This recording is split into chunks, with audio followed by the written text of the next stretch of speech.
الله ما هاد سكله وكنت نو صورة قلية أنا عاو هالك سوي معنا وأنا ذكر ما هاد علنا يا حقيقة أقبلات أقبشين حط سجى عاو إن نحزمه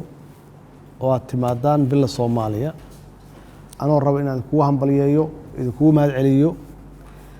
سدح مع الموت وأسمي سين بندق هالابور كاه أنا وحنا أمسنا هاي إن هيت هالابور جيسينما بدن وضطه كلية ما هين إن innovation كلية هيت أو واحد قبتين يو واحد عروسين سو سارسينه أنت أسوي كبلارنته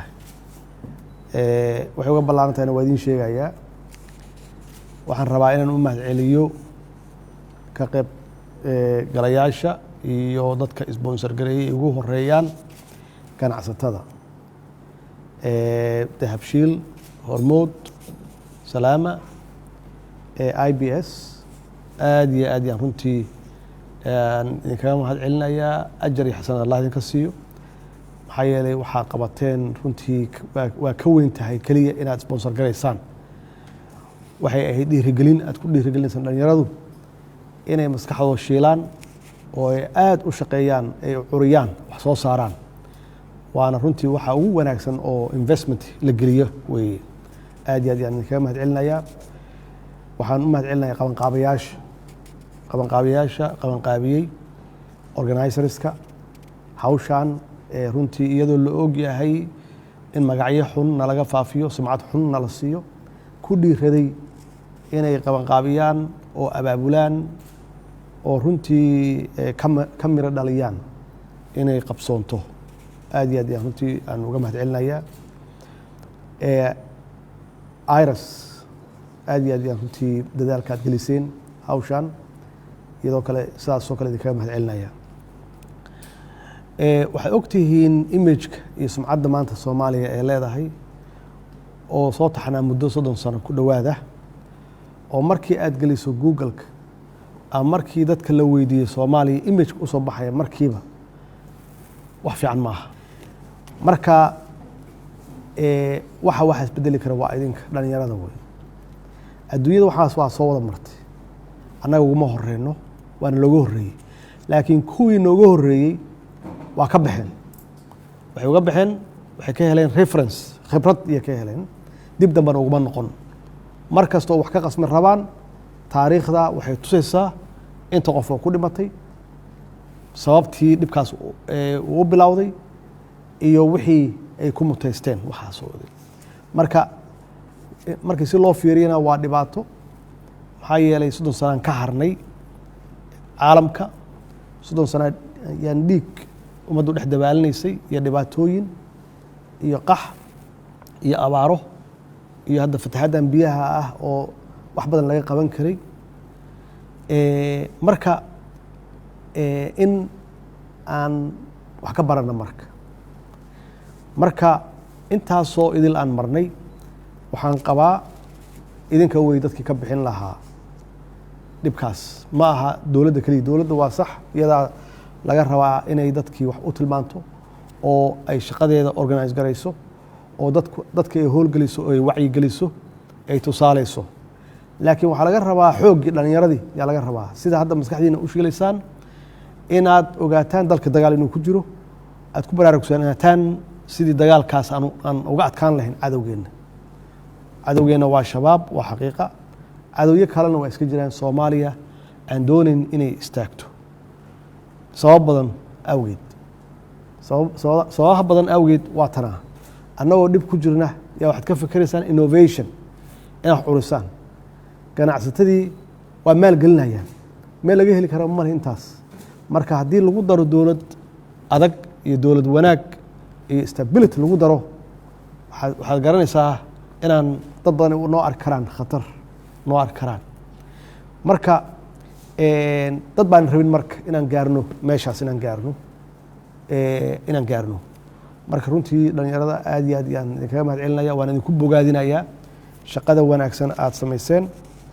waxaan rabaa inaan bedelno imagekaas xun oo foosha xun oo la rabo in lagu shaabadeeyo mar walbaba si Soomaaliya loogu arko dadaan wax lagu darsan karin dalaan iimaan karin inaan u ekaano marka intaas lagu guulaysto dadku raba inay wax maalgashadaan xaggee aadayaan lacagaha adduunka lagu maalgashado waa lacag aad fara badan trillions yaa available diyaar ah oo maalgashi la rabo in la maalgashado meelaha lagu maalgashanayo waa meelaha dowladaha degan ay joogaan meelaha amnigu uu ka jiro meelaha dadka maskaxda furan idinkoo kale ay joogaan oo ganacsatadooda diyaar u yihiin inay qaabilaan cid walba oo doonaysa inay maalgashato meelahaas way meelaha la maalgashado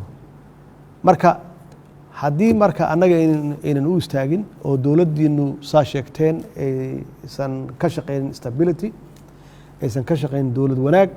aysan kaashan dhalinyarada khaasatan idinkoo kale ah iyo guud ahaan xooga shacabka soomaaliya aysan kaashan dad baa ka faa'iidaya intaas oo raba inaan dib u dhacno adduunyada soo martay marka wax yar aan idin tusaaleeya marka oo weliba waktiga dhow waxaan soo marnay wax ka daran soo maray ku badbaaday waxaa wadaan oo innovationka ah ku badbaaday jarmalka ka mid ah jarmalka dagaalkii labaad waxaa uga dhimatay 6 milyan shacab iyo ciidanba weliba waxaa dhintay dadkii kariimkooda ahaa oo injineeriska ahaa farsamo yaqaanadooda ahaa markii dagaalkii uu ka dhammaaday waxay geliyeen technical institutes iyo geliyeen investment ay geliyeen iyo dowlad wanaag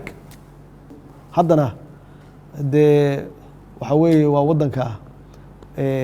saddexaad ama afraad ee adduunka ugu dhaqaalaha badan adduunka marka la fiiriyo Swedenka aad sheegteen oo ka soo qayb galay bandhigiina iyagana waxay focus gareeyeen technology iyo dowlad wanaag haddaan doonayna marka inaan ka kacno dhulka oo dalkeennu uu noqdo dal markiiba istaaga oo ka hormara afrikada kale waa inaan iyadana naftigeeda aan technologyga aan xooga saarno iyo science-ka dowladduna ay hormuud ka noqoto oo meesha ganacsatada ay ka maalgelinayaan dowladda naftigeedu policygii ay diyaariso ay abuurto institutes ay diyaariso oo technology iyo science researchiga lagu sameeyo oo dadka aruuriya oo organize gareeya oo ganacsada naftigooda ka raadiya maxaa la yidhaahdaa sponsor ka raadiya dhaqaale ka raadiya adduunka kale dhaqaale ka raadiya cazumaha jaamacado iyo institutes kale cazumaha waxaan aaminsanahay dadka Soomaaliyeed dad ka maskax fiican inay jiraan ma aaminsan aniga dad ka firfircoonna inay jiraan ma aaminsani sida hadda aan nologa yaaban yahay adduunka negative-ka waxaan aaminsanahay in looga yaabanaan doono positive-ka haddaan aadno xaqiiqatan oo meesha hadda magaxumada aan ka leenahay negative-ka inaan magac fiican aan ku keeni karno haddaan aadno dhanka wanaagsan iyo positive-ka marka inaan xoojinaa loo baahan yahay si aan awooddiina iyo maskaxdiina iyo aqoontiina aan sponsor gareyno oo aan wax idinkugu darno idinkana dadaalkiina wada shaqadiina iyo maskaxdiina iyo waktigiina iyo juhdigiina waxaad u gelinaysaan idinka naftiina keliya maaha